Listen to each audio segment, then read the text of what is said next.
Bueno, voy a comenzar con el pase de lista. Román, Presente. Ale, Presente. Isa, Lulú, Presente. Jacqueline, Presente. Aarón, Mariela Presente. y Esbeidi.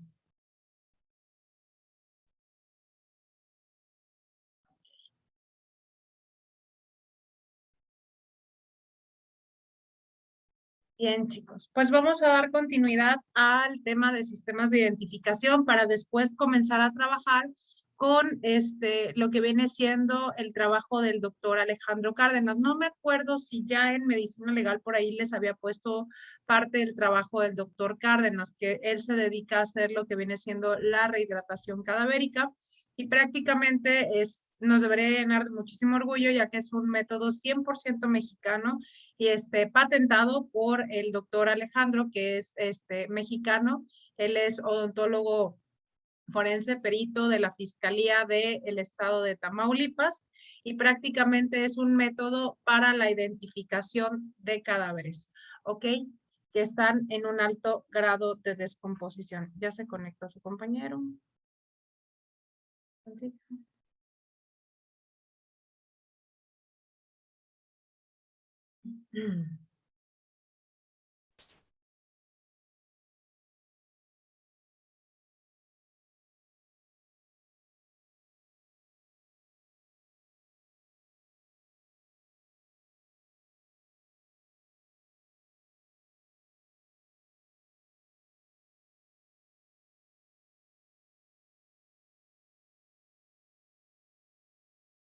Ok, ya habíamos visto esta parte. Nos habíamos quedado en lo que eran las características físicas, que yo les comenté por ahí, que ustedes van a trabajar pues prácticamente con la media filial, tanto como de la persona que es detenida, tanto como de la persona que está desaparecida, tanto como de la persona que se ha dado a la fuga. ¿Ok? Todas estas características ustedes la tienen que preguntar. ¿A quiénes les van a preguntar estas características, muchachos? Si una persona va a interponer una denuncia por desaparición, ¿a quién le van a preguntar la media filial de la persona desaparecida?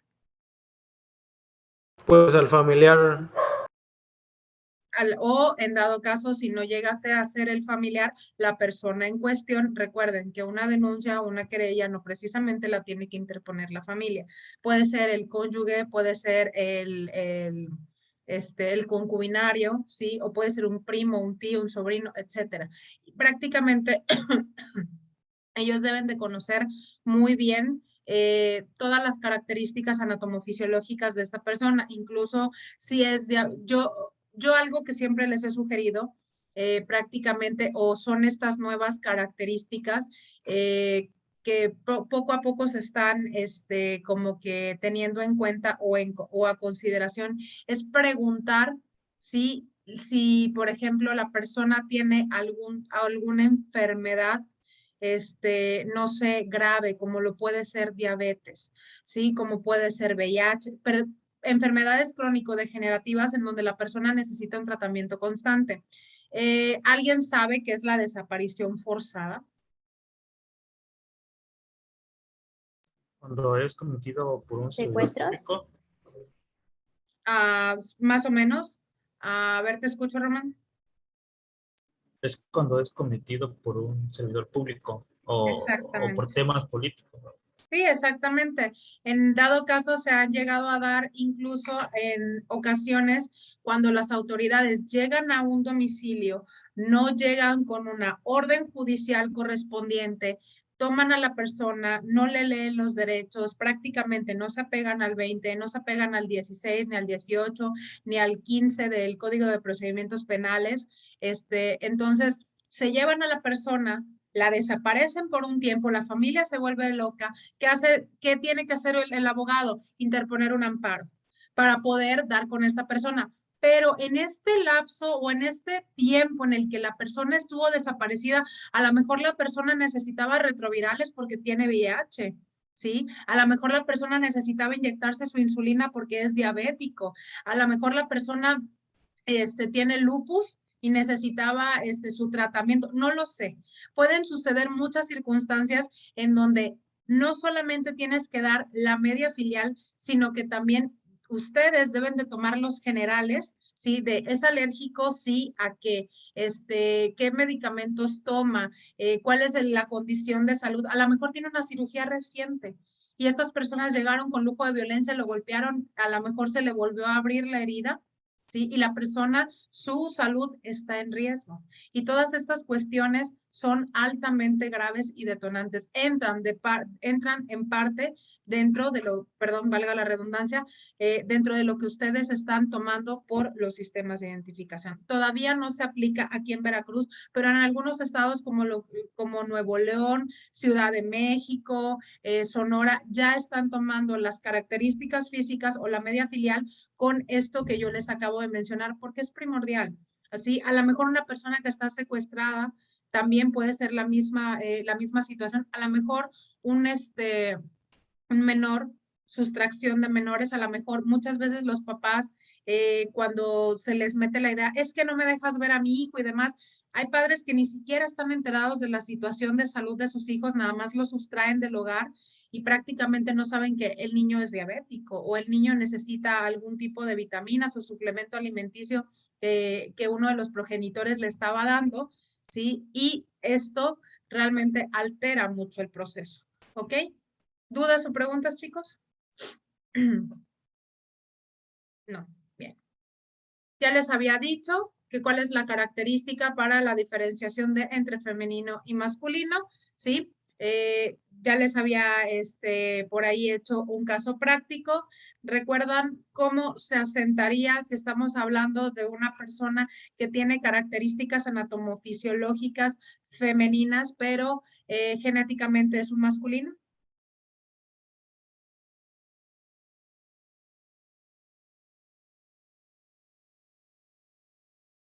A ver. Supongamos, les van a interponer una denuncia por desaparición. La muchacha se llama Jennifer. Sí, prácticamente llegan, se da toda la media filial, se toman las pruebas de ADN correspondientes. Sí, tenemos a Jennifer en servicios periciales, está en una cámara de refrigeración, la número 003, pero hay una cuestión aquí. Hicimos la necrocirugía y pues tiene características anatomofisiológicas externas femeninas, pero internamente es un varón, genéticamente es un varón. ¿Cómo lo van a centrar?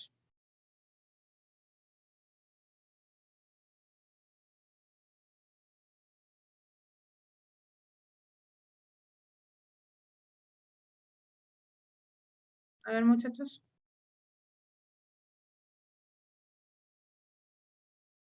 Eloisa.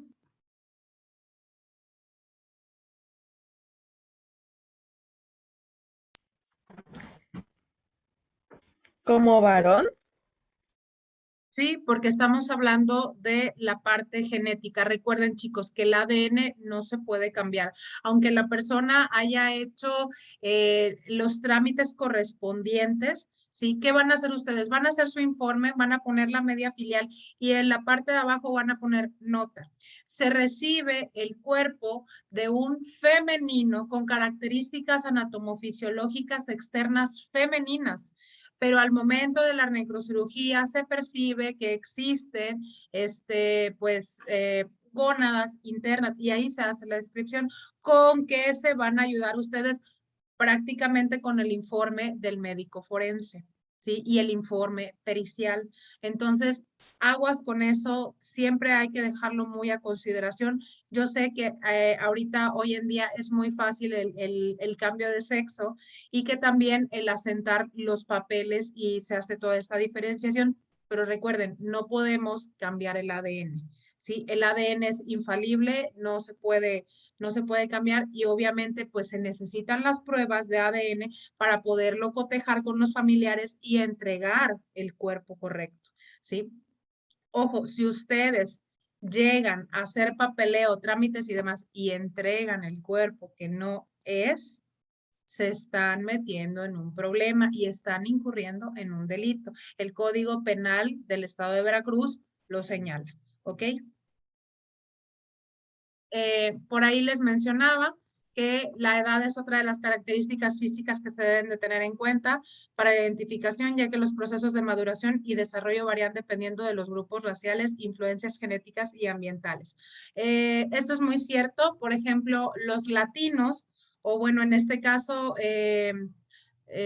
prácticamente las personas que estamos en el continente americano, el desarrollo de lo que viene siendo la adolescencia tiende a ser un poco más tardío que a diferencia de las personas que viven en el continente europeo. Sí, ellos son un poco más sajones, anglosajones, prácticamente allá los varones a la edad de 14 años ya tienen barba, sí, las chicas tienen un desarrollo muchísimo más marcado. Esto pues difiere un poco por hoy en día esto que conocemos como transgénicos, la alimentación, las modificaciones genéticas de los alimentos nos han hecho ciertas modificaciones a nosotros como seres humanos. La carne que se consume con clenbuterol o estas sustancias que se les inyectan muchas veces a los pollos, prácticamente que ya no son de origen natural y que tienen una gran concentración hormonal. Esto nos ha hecho tener modificaciones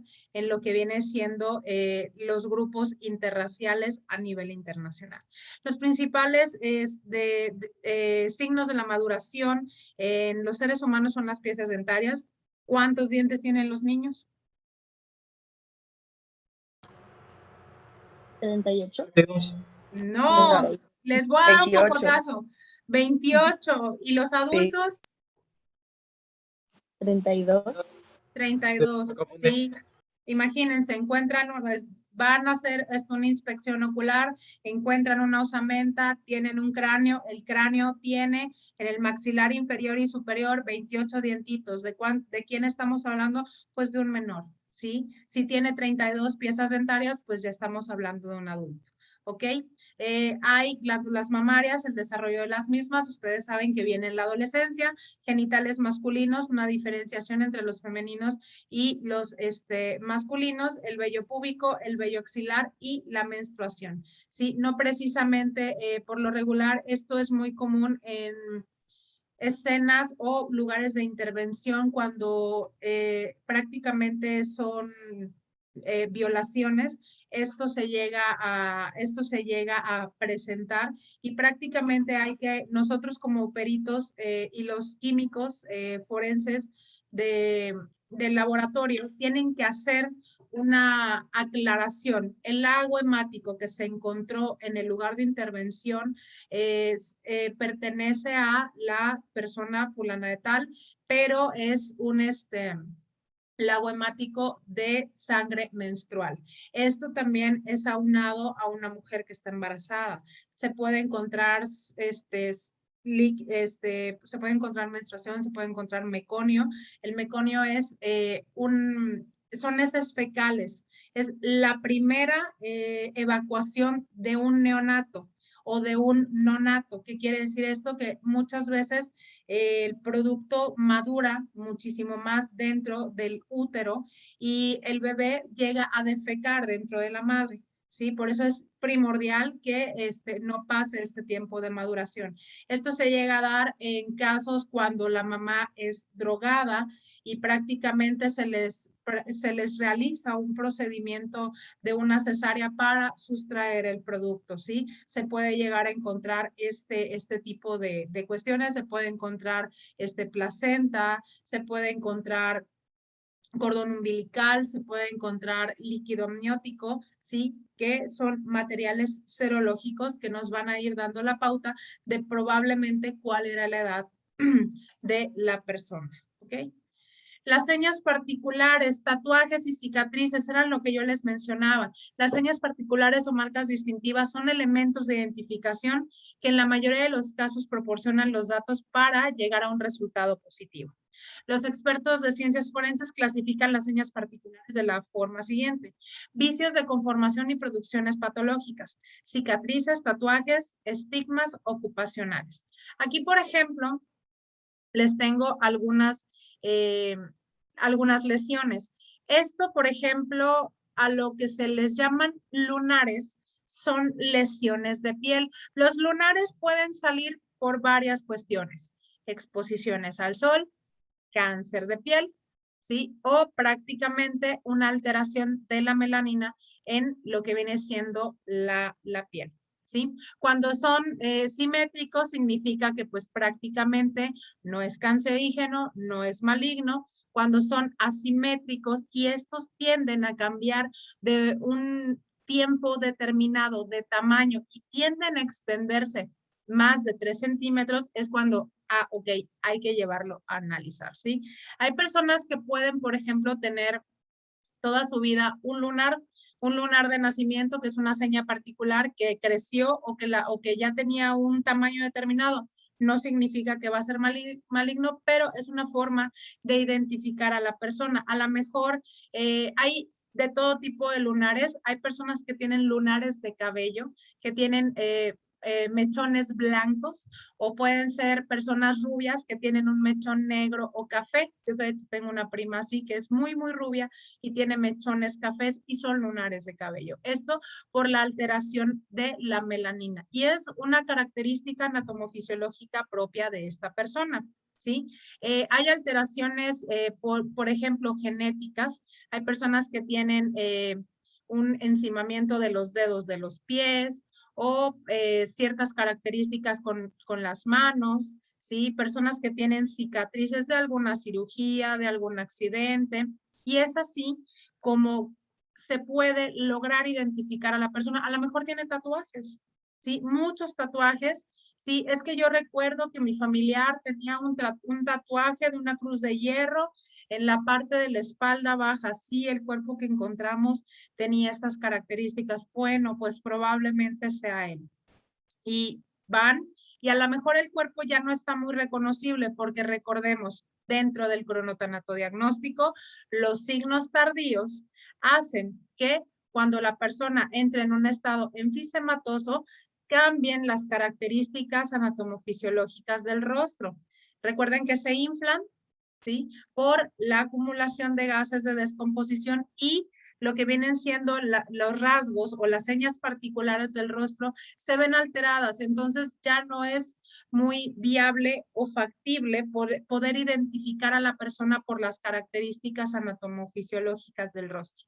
Pero pues a lo mejor tiene una cicatriz, le faltaba un dedo, no sé, tenía una marca de nacimiento, ¿sí? Ahora, los tatuajes tienen una diferenciación, muchachos.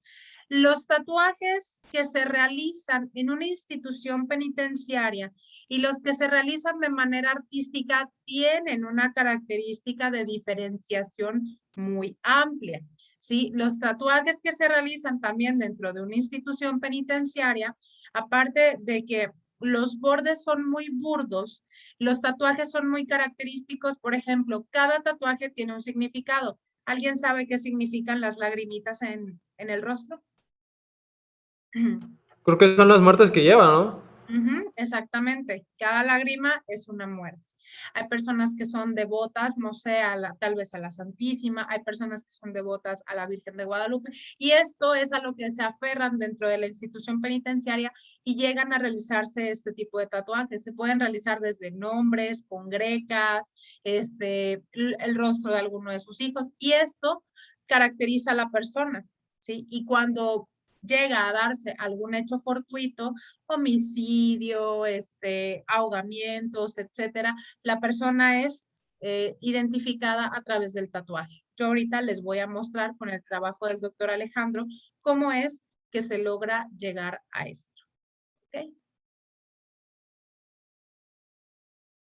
La identificación por restos óseos. Cabe señalar que cuando hablamos de identificación por restos óseos, tenemos que enfocarnos en la antropología forense, la cual se va a encargar del estudio de la identificación de restos humanos recientes obtenidos mediante proyectos de exhumación o hallazgos fortuitos. ¿Esto qué quiere decir?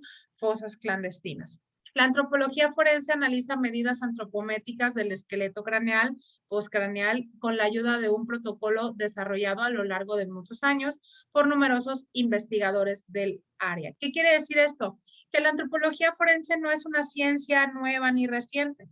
¿Sí? La antropología forense se fue desarrollando a raíz de la antropología y de los arqueólogos que comenzaron a sacar restos humanos de las principales bóvedas de momificación del antiguo Egipto, y así poco a poco los egiptólogos realizaron la evolución de dicha ciencia.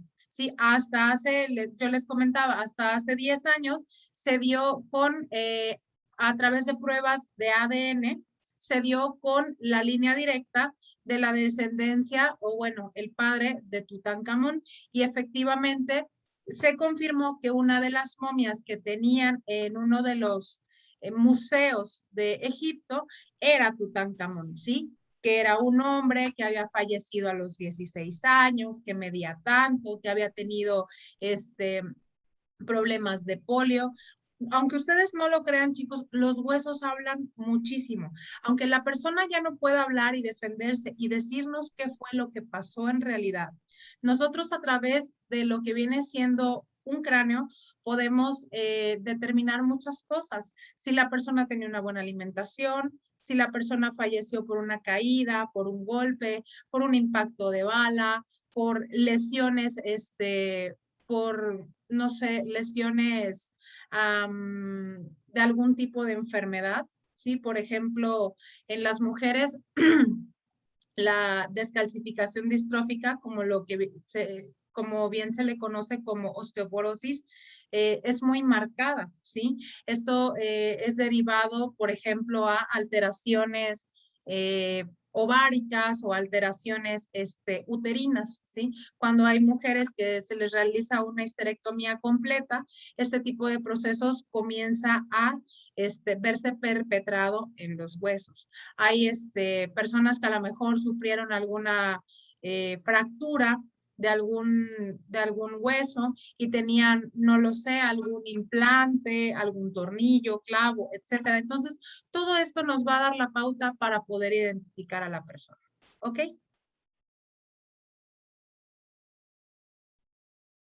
Por los restos óseos que se encuentran, podemos determinarle infinidad de señas particulares como sexo, edad, religión, ¿sí? Por ejemplo, ¿cómo puedo determinar de qué religión era esta persona? Hay ciertas religiones que hacen ciertas prohibiciones de grupos alimenticios. No recuerdo si son los testigos de Jehová o los mormones que no pueden comer cerdo. El cerdo da cierta cantidad de proteínas que necesita nuestro organismo y que esto se sella en nuestros huesos, ¿sí? Y prácticamente esto nos puede dar una pauta. A lo mejor la persona nunca consumió carne, ¿sí? Era, no sé, budista, ¿sí? Y prácticamente, aunado a eso, puedes hacer la determinación. El estado mental de la persona. ¿Qué quiere decir? Hay personas que hay un trastorno que se llama, no recuerdo, la persona no puede sentir dolor, ¿sí? Entonces, estas personas tienden a fracturarse partes de su cuerpo para lograr sentir. Cuando son bebés, por lo regular se muerden. Hay muchas marcas en su boca en donde se muerden la parte de los labios internamente, la lengua. Se pueden llegar a morder hasta incluso provocarse una severa hemorragia y corren el riesgo de desangrarse. Estas personas no sudan, estas personas no son capaces de poder saber si tienen fiebre. No recuerdo esta condición.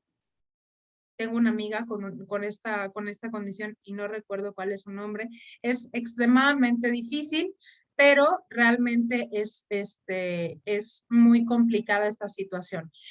También las personas esquizoides tienden a realizar algún tipo de alteraciones a su cuerpo. Por ahí tenía yo una radiografía que les iba a compartir de un hombre que se metió 3 cuchillos en el cráneo. Él era esquizoide, él obviamente falleció, pero él dejó una carta dejó una carta póstuma en donde él señalaba que él realizó dicha acción porque estaba cansado de que las voces que tenía en su interior lo mandaran. Sí, entonces esto nos puede dar muchas pautas. El estado socioeconómico de la persona. Podemos determinar pues si la persona pertenecía a un estado medio alto, medio bajo o completamente bajo. La causa de la muerte, si fue homicidio, si fue suicidio, muerte imprudencial. Recordemos, vámonos un poquito a medicina legal. ¿Recuerdan cómo era que se veía la pauta del yoides cuando una persona se suicidaba? El surco que quedaba impreso y el yoides, cómo era que se rompía por prácticamente el peso que se imponía. Una vez que el yoides se rompe, queda de el cerebro deja de recibir lo que viene siendo la oxigenación y por lo tanto la persona fallece. ¿Ok? Entonces, si encontramos, no sé, a lo mejor una osamenta de una persona, no precisamente pudo haber sido asesinada, a lo mejor se suicidó y esta otra persona que encuentra el cuerpo entra en pánico y decide enterrarlo, ¿no? Se llegan a dar este tipo de situaciones. Lesiones antemortem y postmortem. Recuerden que yo se los mencioné.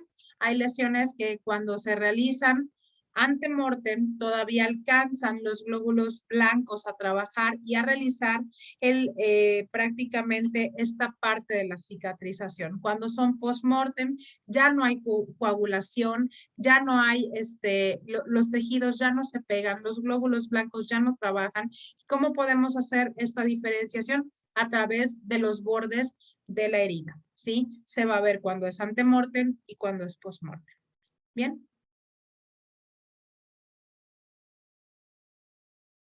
A ver si se logra ver el video. Espérame. Oye.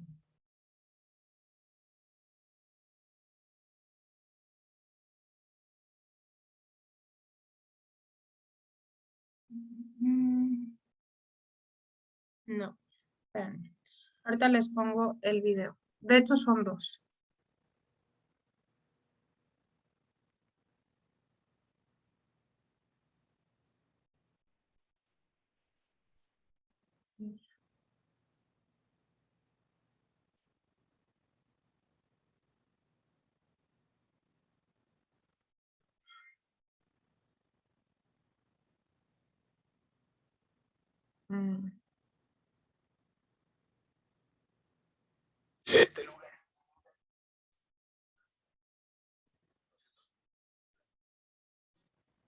¿Alcanzan a escuchar?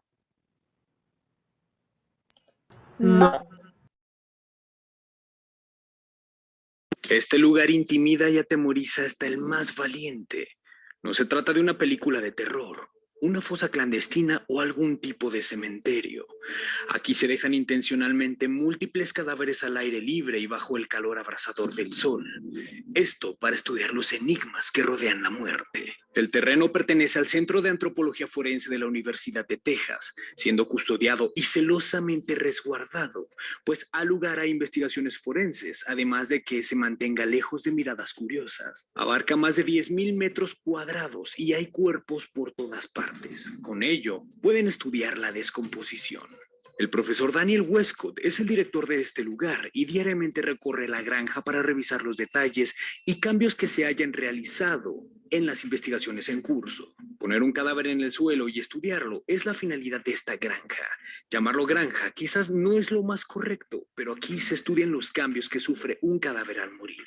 Los cadáveres son puestos bajo distintos tipos de condiciones en las que una persona que desconoce total y plenamente los estudios en antropología forense, medicina forense y no esté relacionado en el medio podría decir que se trata de un escenario terrorífico. Por ejemplo, he aquí un cuerpo que fue devorado por animales, fenómeno cadavérico llamado antropofagia. Los estudiantes de la universidad trabajan en conjunto con el director para hacer investigaciones sobre la muerte y su descomposición.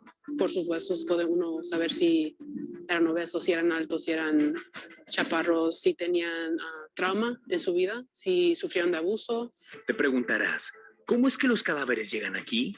Muchos de ellos son donados por los mismos familiares, otros son cadáveres no reconocidos y otros simplemente no son reclamados por nadie y son llevados a la granja con fines de estudio científico. Los cadáveres son sometidos a distintos tipos de ambientes que van desde estar entre llantas o en un colchón, entre ramas o simplemente al aire libre. La muerte se debe entender como un proceso en el cual todos y cada uno de nosotros vamos a llegar. Por eso, vive tu vida al máximo. Nunca sabrás si tú serás la próxima persona que esté en una granja como esta. Únete a mis redes sociales. Soy el investigador forense. Hasta la próxima.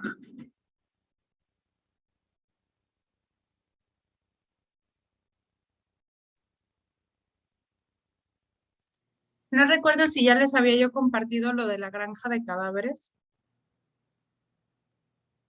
pero esto se hace con fines para saber, por ejemplo, ustedes no están para saberlo ni yo para contárselos, pero aquí en Veracruz esto no existe. Existe en México, sí, lo tiene CLEU Campus Puebla.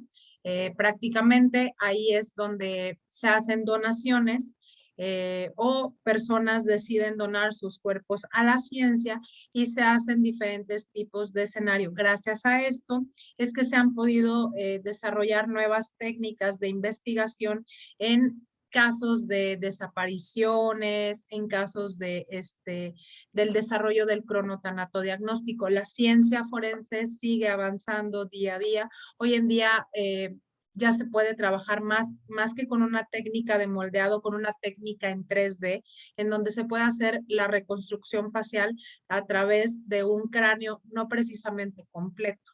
¿Ok? Entonces, esto es realmente fascinante.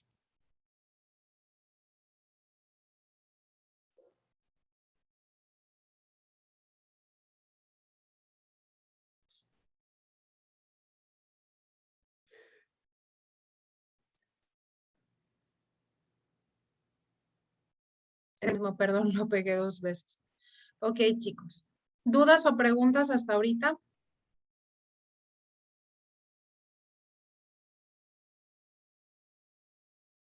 ¿Nadie? Ok, bien. Para la siguiente clase, y ahorita ya no nos da tiempo, si quieren, si gustan, para que no estén aburridos, pueden